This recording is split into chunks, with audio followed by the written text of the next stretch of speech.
Hey folks, it's Nate. Thanks for joining me at the art table again today. Today we are going to continue our discussion from last week when I talked about the importance of the moral mosaic. This is part of an ongoing series I am working on where I talk about things I think would really help the current state of storytelling, because storytelling, especially in the West, is hurting a lot.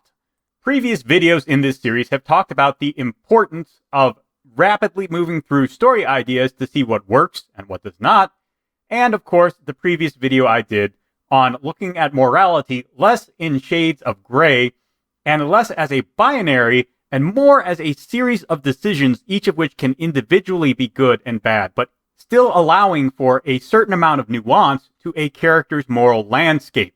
The importance of the moral mosaic is to look at the patterns in a person's moral decisions and see how they lead them towards better behavior or worse behavior, behavior that is beneficial to other people or behavior that detracts from other people to certain degrees, behavior that makes them more capable of living out their principles or makes them less capable of living out their principles. The moral mosaic allows you to look at each individual moral decision a character makes and decide whether it's going to be of a good nature or an evil nature. And for the purposes of this method of moral analysis, yes, good and evil need to be part of the discussion. Having these clear-cut contrasts in a person's behavior makes the character's moral landscape very clear.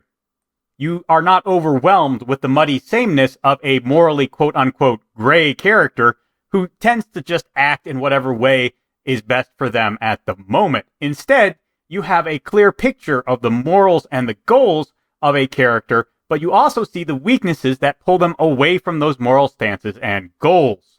Ultimately, all of this should be done in the service of a pattern of moral behavior for a character. If you wish to know more about this, I will link last week's video in the comments down below. Now this week, I want to pick up pretty much where the moral mosaic leaves off. I want to talk about Othello morality. I'm not speaking about the play by Shakespeare, although that's a great play and you should probably read it. Instead, I am talking about the board game. Sometimes called Reversey, Othello is a board game where players each select a color of tile, black or white. Then they take turns placing tiles on a game board. The tiles are white on one side and black on another. Each player always places their tiles with their color facing upwards. When you place tiles so that an opponent's colored tiles are completely outflanked with tiles of your color on either side, then you flip those tiles over to your side. This illustrates a very important principle to keep in mind as you build a moral mosaic. If a specific moral moment is outflanked by other moral moments, the entire nature of the pattern in your mosaic can change. Rather than speaking abstractly, let me try and give you a concrete example that might appear in a story. Say you have a surgeon who performs a surgery on his patient. The surgery is successful, and the patient goes into recovery, his life saved from a life-threatening illness. That is a good thing. However, the patient turns out to be in a lot of pain. That does not change the fact that the surgery was necessary to save the patient's life. The patient dying would be an evil. So, the surgery is still a good. It has not been outflanked simply because the patient is suffering afterwards. However, the surgeon prescribes the patient painkillers to help them get through the aftermath of the surgery. On the face of it, this is a good thing. The patient's life has been saved, and they are not suffering pain any longer. However, the patient then becomes addicted to the painkillers. This results in their life spiraling out of control. They continue to seek out painkillers, they continue to take them, they continue to be unable to function in society and be less and less in control of their own mind as addiction takes over. At this point, the doctor's decision to prescribe painkillers has been outflanked. It has become, unfortunately, an evil influence on the patient's life. Perhaps the surgeon is a compassionate man and seeks to help his patient with his addiction. The surgeon refuses to write more prescriptions for painkillers. He tries to get him in counseling. He tries to help him clear his mind and focus on the things that really matter. This is the heart of an excellent moral story, and you can examine the moves that the doctor makes to try and help his patient. You can see how they function and how they misfire, how the doctor's efforts are outflanked, and how he outflanks the efforts of his patient to remain an addict. This kind of moral storytelling is what builds the pattern of your moral mosaic. Without Othello morality, you cannot really build a cohesive moral pattern. You see this a lot in modern storytelling. Events will simply happen, and then the characters will react in whatever way is best serving them, a very postmodern approach. And thus you will not be able to construct any moral through line for the character. They will not really have any principles other than perhaps whatever makes them feel good.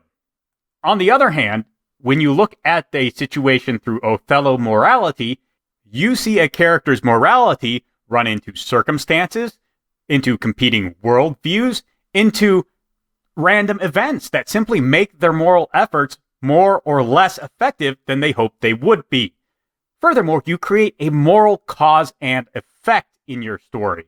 You can clearly see how moral decisions a character makes changes the moral landscape around him and forces him to make additional moral decisions to reinforce or ultimately betray the principles he used to have. This makes much more interesting, much more nuanced, and much more fully realized moral stories. A great example of this that I have talked about before on this channel is Naoki Urasawa's comic series, Monster. At the heart of this story is Kenzo Tenma, a surgeon who saves the life of a young boy, only 10 years old, who has taken a bullet to the forehead. Tenma does this because he believes he has an obligation, as a doctor, to help anyone who needs medical help. This viewpoint is challenged when, many years later, it turns out that the boy whose life he saved went on to become a sociopathic mass murderer. And in fact, as we learn much later on, the boy Johann was in fact already a sociopath and murderer when Tenma saved his life.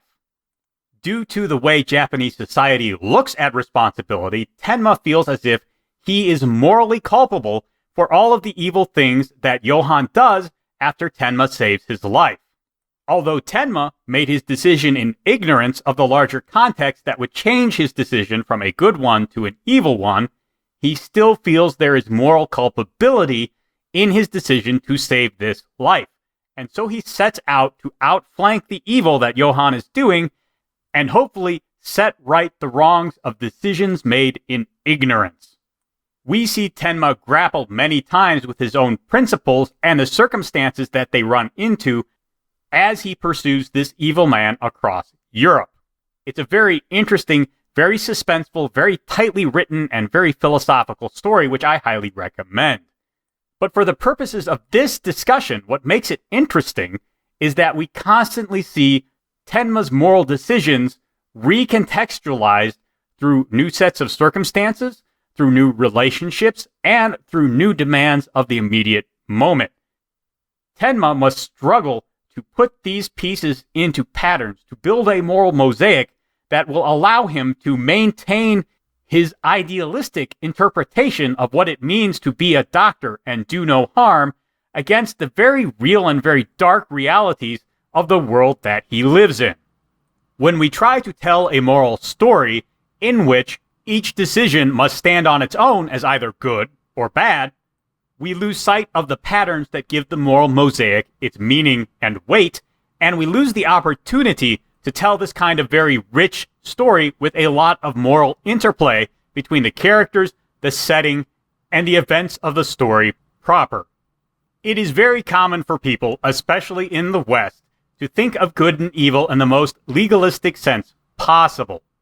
In the courtroom, you are only legally liable for a thing if you knowingly make a decision that leads to a bad outcome. You have to be in command of every aspect of that situation and still decide to transgress against the law in order to be held liable. However, courts are ultimately concerned with the law and not morality. While these are connected topics, they are not the same thing. When you are telling a story about morality, you must look at the bigger picture. You must look further back than the moment a decision was made. You must look further forward than its immediate consequences. You must find the full breadth of the pattern and interplay of the pieces in order to really paint a realistic picture of moral behavior in fiction. The techniques that I have developed to help me do this are the moral mosaic and Othello morality, ways of thinking about moral questions that are as much about cause and effect and about circumstances as they are about the decisions themselves. Both are equally important in moral storytelling, but in modern culture, we only look at the decisions. Hopefully, you have found something here that will help you look past this very singular focus that we have developed. It has certainly helped me. Anyway, that's all I've got for you today. Let me know what you think down in the comments below. There's a like button and a subscribe button down there. You can use those as you see fit, and I will talk to you